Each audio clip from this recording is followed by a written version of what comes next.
I've noticed something about storytelling that I'd like to share with you. It's a little rule of thumb that helps me in my writing, and helps me to understand stories a little bit better. Understanding stories is what we do around here. We at Love Story Gaming think that telling stories is the most important thing our species has ever done, and there's real value in learning what makes them work. Because stories matter. Today, I'd like to tell you about the vampire bat theory.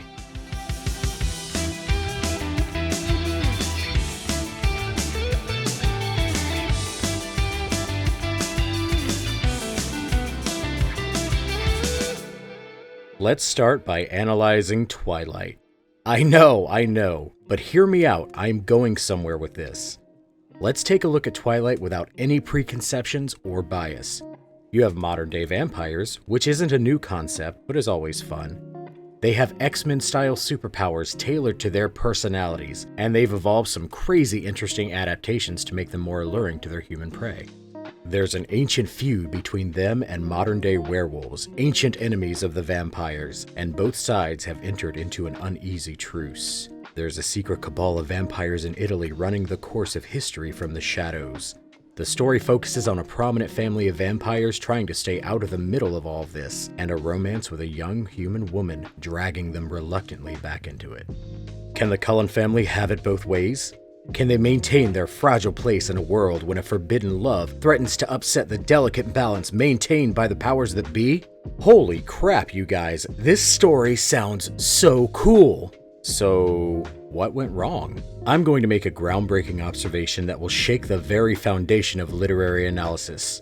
Twilight is not very good. Now, I'm not here to yuck your yum if that's your thing, and there's nothing wrong with enjoying what you enjoy. Lord knows I am not one to judge, me with my encyclopedic obsession with old Godzilla movies and hobby of reading picture books about grown adults who dress in bright colors and hit each other. But on a purely technical level, Twilight is pretty lacking. The writing is stilted and awkward, the plotting is borderline nonsensical, and the focus is on all the wrong things. The love story is supposed to be the driving force of the conflict, but it doesn't do that well enough to be very interesting. By putting the focus on the romance, all of the situations around it are secondary. If you're not going to let the complications around the romance be the point of the story, then the romance itself has to be the focus. The problem is, it's not even a very good romance story. There's no passion to it. When I read it, I don't feel the crazy, all-consuming love I'm being told is there. The story tells me there's a raging fire, so why don't I feel the heat? Even putting aside all the seriously problematic stuff, I like watching you sleep. It's just not a very compelling romance to focus on. And it totally should be. A vampire and a human sharing forbidden love should not be this boring. The rest of the world and lore is out of focus for the sake of a romance without chemistry or passion. There are 1,000 little problems that all amalgamate together into a poorly told story, which is frustrating because the choices the narrative makes aren't bad ideas on their own. For example, putting the story in first person from Bella's point of view is a good idea, at least for the first book. Making her a POV character lets the audience uncover the mystery of what Edward is along with her. The problem is that Bella isn't a very interesting character. Her motivations begin and end with being in love with Edward. The love triangle with Jacob could have been a great source of conflict, but the narrative only ever frames him as a distraction to her relationship with Edward. That little conflict is pretty much wrapped up by the end of the same book it's introduced in, and never becomes meaningful again. Even still, centering the entire story around how gosh darn special Bella is really hobbled the narrative. If the character motivations were compelling and the plot had been competent, this could have been one of the best vampire stories we've ever seen. There's some real potential for some seriously compelling stories here, but we don't get any of them because we're too busy focused on a romance that doesn't feel like a romance.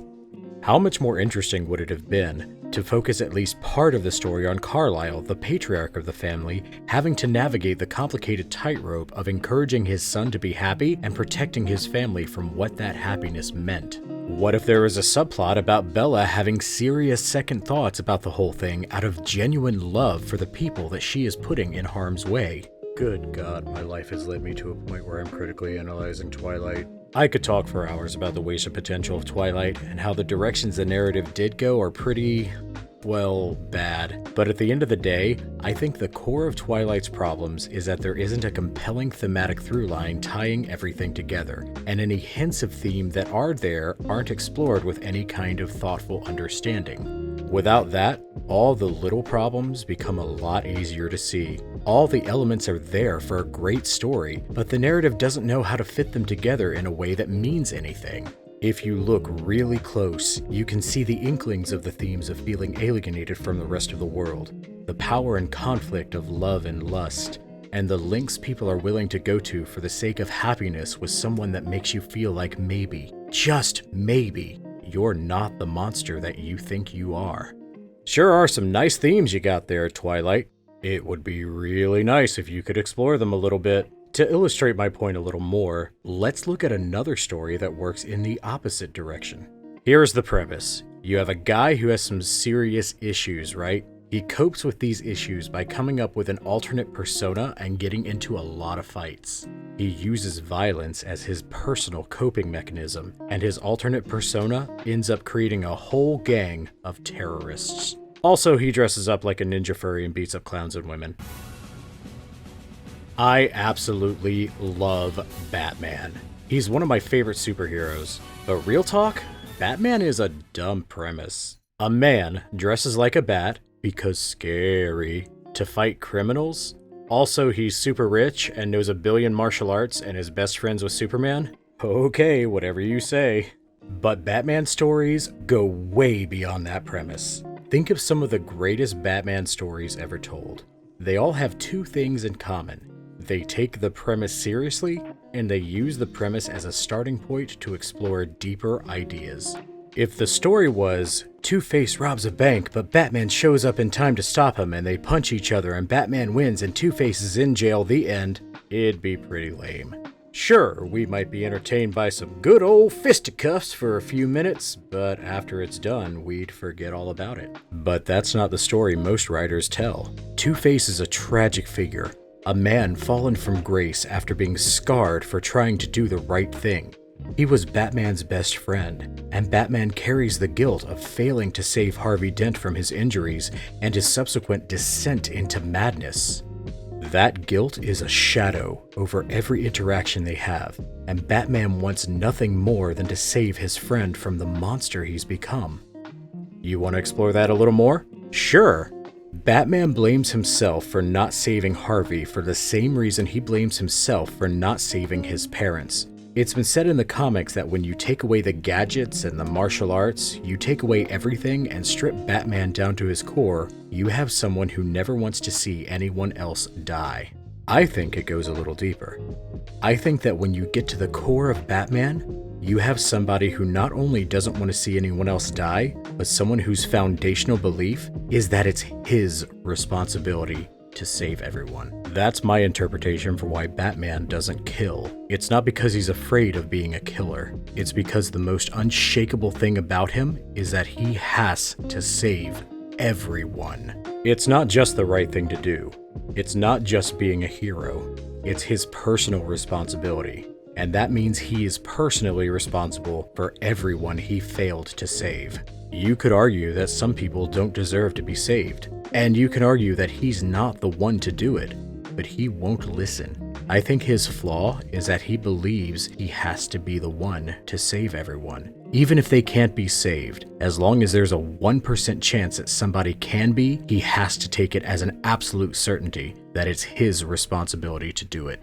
Every heartache, every bad decision he's ever made, every ounce of effort that he gives is because he has to be the one to save everybody. In fact, I think all the worst adaptations, or the moments that don't quite feel right, miss that element to Batman's character. I'm all for reinterpretation, but I think that is fundamental to Batman. That's why he doesn't kill the Joker. That's why he doesn't kill Harvey. That's why he's crushed under the weight of Harvey's transformation. When he fights Two-Face, he's not fighting a bank robber villain who needs to be stopped. Not really. He's fighting the monster that took his best friend. And maybe, just maybe, this time will be different. Maybe this time, he can save him. Minor spoilers for Telltale's Batman Season 2, but that idea is why that portrayal of Batman and the Joker cut deep to my core. Not only did it fix a lot of my personal gripes about Harley Quinn and her role in the Joker's story, but it managed to do something that I didn't think was possible. It made me care about Batman and the Joker's relationship again. Now, I'm personally pretty tired of Joker stories. I think they're a little overdone at this point. But that game made me care. And it did it by making me feel like maybe, just maybe, I could save him. Not just Batman. Me. My entire playthrough was driven by that one tragic, beautiful feeling. Maybe this time I can save the Joker from the monster that he could become. See what I mean? Batman may be a dumb premise, but there's so much more to what makes him such a compelling hero and what make his story so resonant. And that was just from one dynamic between him and one of his villains. Batman's stories explore themes of heroism, sacrifice, our place in corrupt systems, and what we owe to one another. They explore what it means to give everything for the sake of saving people.